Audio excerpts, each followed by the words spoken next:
छोटा छोटा काम से जो पैसा आएगा वह 20% ज़कात में जाएगा। 100 करोड़ लोग जो पैसा देते हैं उससे उन्हीं के खिलाफ मिशन चलाया जाता है। यह जानते भी हैं कि कोरोना से हम मर जाएंगे, फिर भी बार बार मस्जिद में जा रहे हैं। इसकी क्रोनोलॉजी समझ रहे हैं? इनका नेटवर्क मस्जिद से चलता है। हर मुसलमान आतंकवादी नहीं होता है, लेकिन हर आतंकवादी मुसलमान होता है। कल की घटना है, दिल्ली का अल्पसंख्यक आयोग का अध्यक्ष जफरुल इस्लाम ने एक भारत के ऊपर बहुत बड़ी तीखी टिप्पणी करी है। दुनिया के अरब देशों से के जितने मुस्लिम कंट्रीज हैं उसमें खासकर कुवैत को कह रहा है कि धन्यवाद कुवैत कि तो आपने भारत के मुसलमानों का पक्ष लिया, जबकि कुवैत ने इसके मुंह पर थूक दिया। कुवैत ने कह दिया कि नहीं, हम इस तरह की बात कुछ लिख के नहीं दिए हैं, लेकिन यह थूक के चाटने वाले ये नहीं समझ रहे हैं।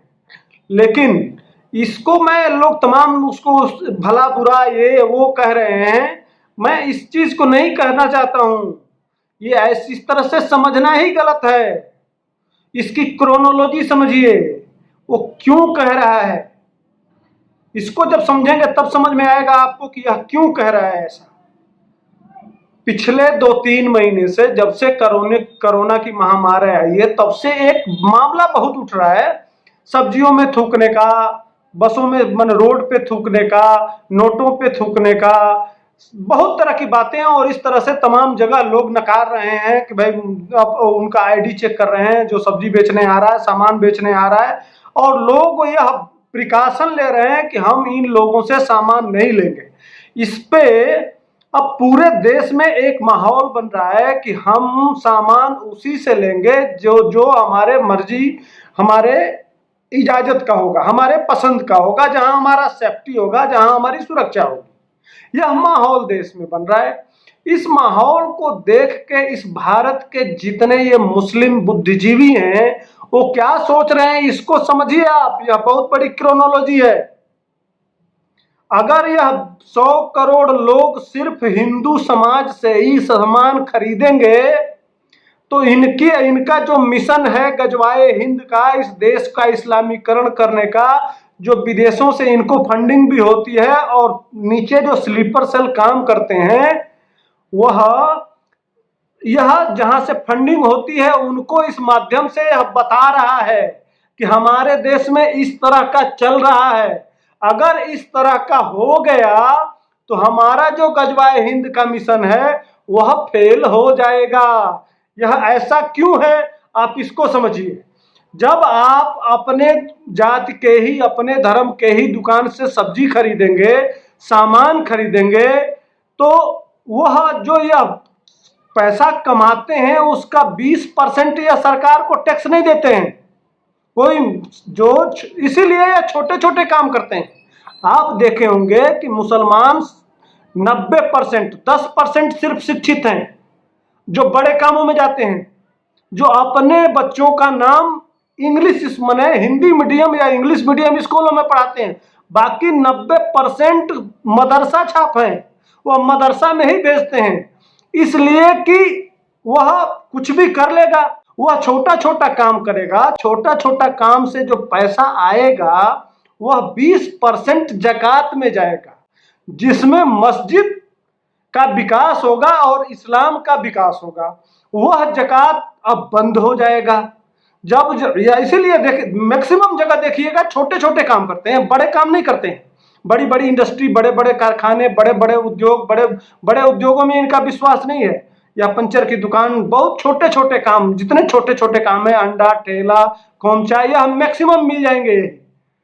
हर जगह यही मिलेंगे। आप चले जाइए रोहिंग्या से लेके बांग्लादेशी, जितने ये ठेला रोड पे, जितने ढाबा साबा, छोटे छोटे काम यही करते हैं। उससे 20% ज़कात जाता है। और आप 100 करोड़ लोग जो पैसा देते हैं उससे उन्हीं के खिलाफ मिशन चलाया जाता है। यह मौलाना लोग वह 40 आयतें इनको सिखाते हैं। तो आप जब उसको बंद कर देंगे तो दोहरी मार पड़ेगी इनके ऊपर। पहली मार तो हुई कि मस्जिद बनना बंद हो जाएगा और ये जो मौलाना लोग हैं, इन लोगों की जो दुकान चल रही है, यह दुकानदारी बंद होने लगेगी। दूसरा, जो बगैर तीर चलाए, बगैर किसी कानून का, बगैर किसी कुछ किए, दूसरा बड़ा नुकसान होगा। जो ये गजवाए हिंद का प्लान बना रहे हैं यहाँ इस्लामीकरण, जब आप इनसे सामान नहीं खरीदेंगे तो जो 18 बच्चे हैं वो 18 बच्चे खाएंगे क्या? एक छोटा सा ठेला खींच लिया और पैदा कर दिया 18 बच्चा, 18 बच्चा खाएंगे क्या? अब उसकी दुकानदारी होगी बंद, तो उसके बच्चे जब भूख की दिक्कत होगी, परेशानी होगी, तो उनके अंदर यह सोच आएगी कि हमको 18 बच्चा पैदा नहीं करना है, हमको दिक्कत होगी, वह प्रॉब्लम एहसास होगा। लेकिन एहसास न कराने वाले आप हैं। आप ही जाके न पूछ के, न इनको जानबूझ के आप ही प्रश्रय देते हैं। आपके पैसे से, आपके धन से यह आपके खिलाफ योजना चलाते हैं। 100 करोड़ लोग, मैक्सिमम लोग, यह जो गंगा जमुनी की बात करते हैं ना, उन्हीं की वजह से सारा यह दुकानदारी, यह देश का माहौल खराब है। यह जो मौलाना लोग हैं, इन जाहिलों को, इन मूर्खों को मूर्ख इसीलिए बना के रखते हैं ताकि इनसे हम अपना काम चलाते रहें। यह जो पढ़े लिखे 1-8% है, इनको जानबूझ के इनको इसी दलदल में रखना चाहते हैं। वह इनको पढ़ने देना ही नहीं चाहते हैं। पढ़ लिख गए और समझ गए अगर, तब तो इनकी वाली चलेगी ही नहीं। इसीलिए जो पढ़े लिखे हैं वह बाकी लोगों को इसी जाहिलपना में रखना चाहते हैं। इसीलिए वो जगह जगह थूक भी रहे हैं। और जो भी शिकायतें आ रही हैं, चूंकि इनका जो नेटवर्क है, बाकी जैसे मान लीजिए कि हमारा आपका नेटवर्क है, मोबाइल है, विभिन्न माध्यम है। एक चीज आप देखते होंगे, ये बार बार मस्जिद में जा रहे हैं, बार बार मस्जिद में जा रहे हैं, बार बार मस्जिद में जा रहे हैं। ये किसी तरह की बात नहीं मान रहे हैं। शासन प्रशासन कितना भी दबाव बांध रहे हैं, यह जानते भी हैं कि कोरोना से हम मर जाएंगे, फिर भी बार बार मस्जिद में जा रहे हैं। इसकी क्रोनोलॉजी समझ रहे हैं? इनका नेटवर्क मस्जिद से चलता है। यह शुक्रवार को सारा प्लान एक बार मस्जिद में बैठ के एक जगह से प्लान करके पूरे देश में पहुंचा देते हैं नेटवर्क, अपने नेटवर्क के माध्यम से। इनका नेटवर्किंग मस्जिद है। जो भारत सरकार विभिन्न चैनल और मीडिया और तमाम यह चीज, इनका नेटवर्किंग नहीं है। इसलिए ये बार बार इस समय भी मस्जिद में जा रहे हैं, भले या मर जाएंगे कोरोना से, लेकिन अपने नेटवर्क को खोजने के लिए यह इतने पागल हैं कि बार बार नमाज, उसको बीमारी नहीं है। बीमारी वहां है कि शुक्रवार को जाएंगे। हमारे समाज में ये जो चल रहा है इस देश में, गजवाए हिंद है क्या? गजवाए हिंद आप जाके गूगल पे सर्च करिए और पढ़िए, आपको समझ में आ जाएगा। इनके इस्लामिक किताब में यह लिखा हुआ है कि एक समय अल्लाह बने मोहम्मद सल्लल्लाहु अलैहि वसल्लम एक फौज लेके आएंगे जो भारत के तरफ, मने हिंद के तरफ आएगी, और हिंद के राजाओं को लोहे के बेड़ियों में जकड़ के और फिर लाया जाएगा और उनको इस्लाम कबूल किया जाएगा और उनको प्रताड़ित किया जाएगा। ये इनके इस्लाम के किताब में लिखा हुआ है। उसी को ये बताते हैं और बार बार मस्जिदों से समझाते हैं। उसी को समझने के लिए बार बार इसी तरह की जो गंदी बातें हैं इस देश के खिलाफ, यह देश में मस्जिदों में बैठे हुए मौलाना जो बैठे हुए हैं, यह इसी तरह की बात समझाते रहते हैं, इनको बताते रहते हैं। बच्चे से लेके, इसीलिए मदरसे में जाते हैं कि बच्चों से लेके और जवानी तक इसी तरह से गंदी बातें इनको समझाई जाती हैं, इनके दिमाग में डाली जाती हैं।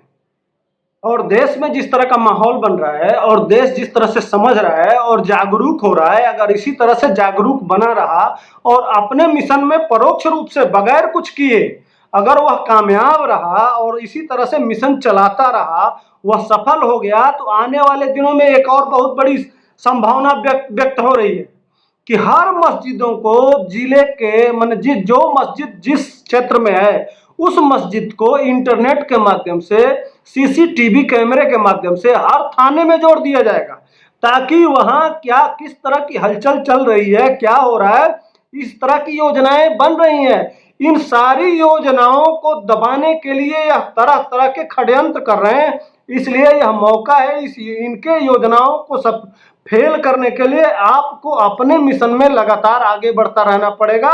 और यह जितने आज वह उस अल्पसंख्यक आयोग के अध्यक्ष के खिलाफ केजरीवाल जी क्यों नहीं किए? वोट का डर है। तो वोट के माध्यम से भी आपको लगातार राष्ट्रवादी पार्टियों को आपको जो समझ में आए कि जो देश हित में, जो इस देश को भविष्य का सोने की चिड़िया और वही जो पुरानी हमारा जो विश्व गुरु बनाने का जो संकल्प है, उस तरह की योजना पे जो सरकारें काम कर रही हो, आप उसी को वोट करेंगे तभी यह मिशन कामयाब होगा। नहीं तो यह वोट तो देते हैं हिंदुओं को, लेकिन उनसे अपने, जैसे मान लीजिए उत्तर प्रदेश में सारे जितने ईदगाह थे और वो थे, वो सबको घेरवा लिया। यह अपने हिसाब से काम करवाते हैं, यह भी आपको सचेत रहने की जरूरत। आप इस मिशन को छोटा मत समझिए, ये बहुत बड़ा मिशन है। अगर आप यह, और आपको स्वतंत्रता राइट मिलता है, हम किससे कहाँ सामान खरीदेंगे, किससे सामान खरीदेंगे, कौन हमारे हित में है, कॉन्स्टिट्यूशनली है, हम पूछ सकते हैं, उसका आधार कार्ड दे सकते हैं, इसके ऊपर कोई कानूनी कार्रवाई नहीं हो सकती है। और क्यों नहीं दुकान पे, सारी दुकानों पे भगवा झंडा, और हम अपने धर्म के रक्षा के हिसाब से अपने व्यवसाय के सामने अपना सब कुछ कर सकते हैं, यह आपका राइट है।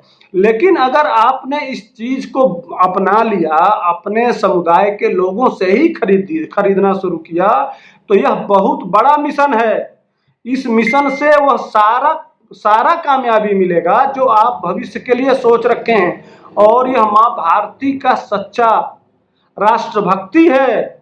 आपको इस पे आगे चल के इस देश को मजबूत करने का सबसे बड़ा योजना है। और जहां तक रही बात उन अरब देशों की, तो अरब देश वाले वह तो इनको जानते भी नहीं है। वो जानते हैं ये हिंदू मुसलमान हैं, या दोयम दर्जे के, इनको हिंदू मुसलमान कहते हैं, माने हिंदू से कन्वर्टेड। यह कन्वर्टेड है, वह जानते हैं, वह इनको सम्मान और इज्जत नहीं देते हैं, इनके लिए कभी वो खड़ा नहीं होंगे। यह जानबूझ के अपने आप को उनसे शामिल कराना चाहते हैं, वह आपको डराना चाहते हैं, वह आपको समझाना चाहते हैं कि ऐसा भी हो सकता है, लेकिन ऐसा होने वाला नहीं है। आप अपने मिशन में, इनके मिशन पे बहुत बड़ा कुठाराघात है। यह जो सोच रखे हैं, आपके इस सामाजिक बहिष्कार और आर्थिक बहिष्कार से आपका वह सारा मिशन कामयाब होता है जो इस देश के लिए सही है, इस देश की एकता और अखंडता और संविधान और विचारधारा के लिए सही है। इसलिए कि यह हर मुसलमान आतंकवादी नहीं होता है, लेकिन हर आतंकवादी मुसलमान होता है।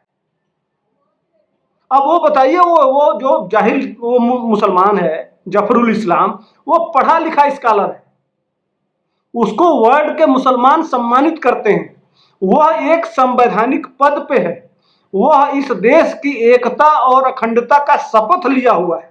वह जब ऐसा कह सकता है इस देश के बारे में, इस मट्टी के बारे में, तो बाकी लोगों के बारे में क्या सोच रहे हैं? वह इस देश में जो योजना, इनकी योजना चल रही है, उसके खिलाफ आपने जो अभियान छेड़ा है, उससे ये बहुत हतोत्साहित है कि अगर ऐसा हो गया तो हमारा सारा मिशन कामयाब हो जाएगा। इसलिए कि हमारा सारा मिशन उन्हीं 100 करोड़ लोगों के पैसे से आता है। हम तो सरकार को टैक्स देते नहीं हैं, हम तो अपना टैक्स अपने मजहब को देते हैं। अब वो मजहबी टैक्स, और जब खाने को नहीं मिलेगा तो इनकी आबादी भी घटने में मजबूरी हो जाएगी। तो यह दोनों मिशन आपका एक साथ साकार हो जाएगा।